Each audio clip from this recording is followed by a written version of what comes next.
Hey guys, welcome back to the channel. Doing something a little different today on Bethel Family Adventures. We're heading up to Kingston, Ohio. A couple days ago, I was on an online auction, a bunch of farm implements from the past, and bought a couple things. A couple things I've been really wanting for the antique tractors. One of which is a corn planter. Now this is an International Harvester 244. What's cool about this one is it's a checkrow corn planter, and once we get it, I'll show you what that means and stuff. Another implement I've really been wanting is a little genius 2-bottom plow for the Super H. Been wanting to go to a couple plow days and stuff with it, so stay tuned. I'm about there. I'm getting to Chillicothe right now. We've got probably another 15 minutes to go, so stay tuned and I'll show you what we got.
Yes, sir. Thank you so much.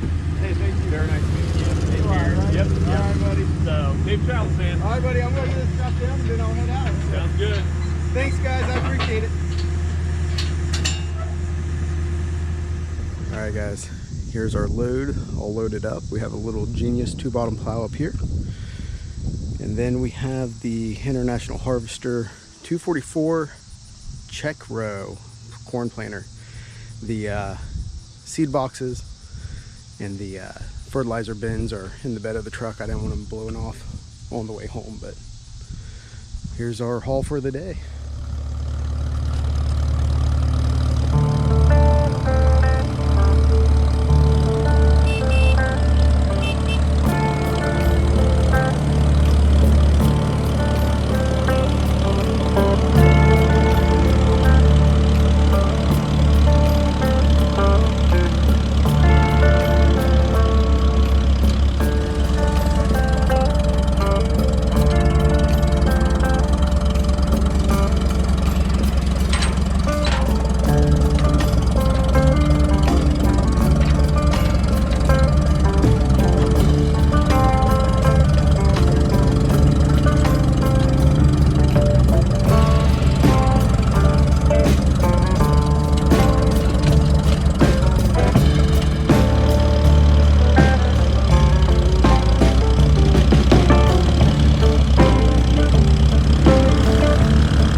Thank you, sir.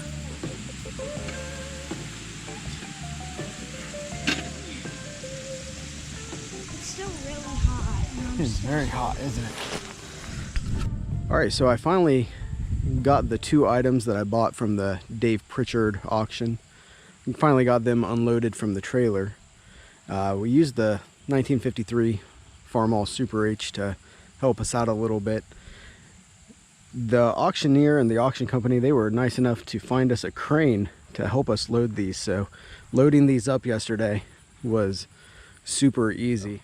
But let me first start with the corn planter here. The planter here is what's known as a McCormick 244 checkrow corn planter. It's pretty much like any other 2-row corn planter. It has the same features. I believe it's the 246. That's very, very similar to this. However, this one has what's called the checkrow feature. So this ball of wire right here that kind of looks like barbed wire, it's not actual barbed wire. You can see that this isn't barbed at all. It's just knots. And these knots are situated every I believe 40 inches. I think it ranges from 32 all the way up to 42 depending on which wire you want. But that wire will run the length of your field. And as you plant, that wire will run through this mechanism right here. Once I situate this right here, it'll catch those knots in that wire and it'll activate the mechanism to drop the seed. Now it might drop 2 to 6 seeds per drop, and it'll do so every 40 inches or so, whatever that wire is set at. Now the purpose of that is to make cultivating a little easier. So not only can you cultivate and get the weeds out basically, not only can you do that up and down your field, but with those corn stalks planted every 32 to 42 inches, you can also cultivate going side to side. As we go around the planter, it looks to be fairly complete. It also looks to be in very good condition. Somebody has definitely taken care of this. It has the row markers on the side. It has the fertilizer bins and also the seed bins. These things are in excellent condition. The only thing that I notice is missing is the actual corn plates inside of the seed bins. We'll get some of those. Those are no problem to find online and stuff. But usually when you see an old planter like this, those fertilizer bins are all rusted through and deteriorated, and this seems to be in fairly good condition. So over here is the 2-bottom plow that we picked up yesterday. Originally going up there, looking at the pictures, I thought we were buying a number 8 Little Genius plow. And once I got up there, I realized this isn't a Little Genius. This is actually a number 4 Little Wonder plow. Both of them were made by International Harvester about the same time. This one's just slightly different. One of the main differences between the Little Genius and the Little Wonder is this trailing wheel back here. The Little Genius actually has a true wheel that is at the back, and when in transport mode, that third wheel will actually rest on the ground and help support the weight of the plow. Now the Little Wonder, which we have here, when you're transporting it, both of the mold boards, they're up off the ground, and that trailing wheel back there is also up off the ground and stuff. My plan is to take this around to plow days with the Super H. So basically on a plow day, a farmer will open up their field that they want plowed. A bunch of guys will show up with their antique tractors and antique plows and basically just have fun throughout the day plowing the field. So the reason why this is a pleasant surprise is I think it's going to be a little easier to load and unload off of the trailer since it's just supported by those 2 main wheels there. Now, speaking of the wheels, you might have noticed that this wheel over here is actually just a normal rib tractor tire, but this one over here actually has agricultural tread on it. Now, the purpose of having the tread on this is because the lift mechanism is ground driven. So there would be a rope attached right here, and it would come up through here and then dangle across and usually tied to the back seat spring of the tractor. As you get to the area you want to start plowing, you pull that. It'll in turn pull this lever, and this pin right here would slide out, and the whole body of the plow would drop down. Now, as you got to the other end of the field, you would pull the rope a second time. It would trip this mechanism again, and then the whole body of the plow would come up, and you could transport it to the other furrow that you want to plow. This is exactly why these are known as trip plows, because you use the rope to trip the mechanism there on the drive tire to lift and lower the whole body of the plow. Now, as we move around the plow here, it looks to be pretty complete. It looks like somebody has went through and replaced some of the worn parts. It looks in really good shape. If you notice the coulters here, they're in really good shape. Now, those act as basically a pizza cutter that slices the ground before the mold boards get to them. Mold boards themselves, the shares down there, they look in pretty good shape. They're not all dented up or chunks missing out or anything like that. The only thing that I know that is missing, there's 3 different pieces basically that I noticed. For one, the rope that goes from here and it dangles up to the rear of the seat. That's no big deal, I'll replace that. Also, this rod right here, the original was missing. It looks like somebody has made a farmer fix on that. No big deal. We'll see what we can do, and in the meantime, I'm sure that'll work just fine. The one part that I am kind of concerned with is the hitch right here. Now, this is not the original hitch. In fact, they just used a clevis right here, and I've got a hitch pin going down through there. But originally, this would be what's known as a breakaway hitch here. In the situation that you hit a stump or maybe a rock with the plow, to prevent any damage to the tractor, this hitch would break away from the tractor, and you would basically leave your plow where it sits, and you would drive away from it. That's a safety device to prevent any damage to the tractor and stuff. That hitch, that breakaway hitch, is missing, and they have, like I said, simply bolted a clevis hitch to it. Will that get the job done? Absolutely. There's just a little bit of a safety concern there. So anyways, there are the 2 implements that I picked up yesterday at the Dave Pritchard auction. Super nice people, pleasure to deal with and stuff.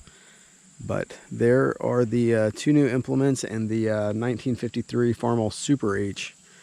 Like I said, I'm hoping to take these around to a couple of the tractor shows, and then also plow days with the 2 bottom plow there. So, well, thanks again for watching our channel, and I'll keep you posted as we move toward restoring these, or at least using them in the shape that they're in. So thanks a lot, and we'll see you next time.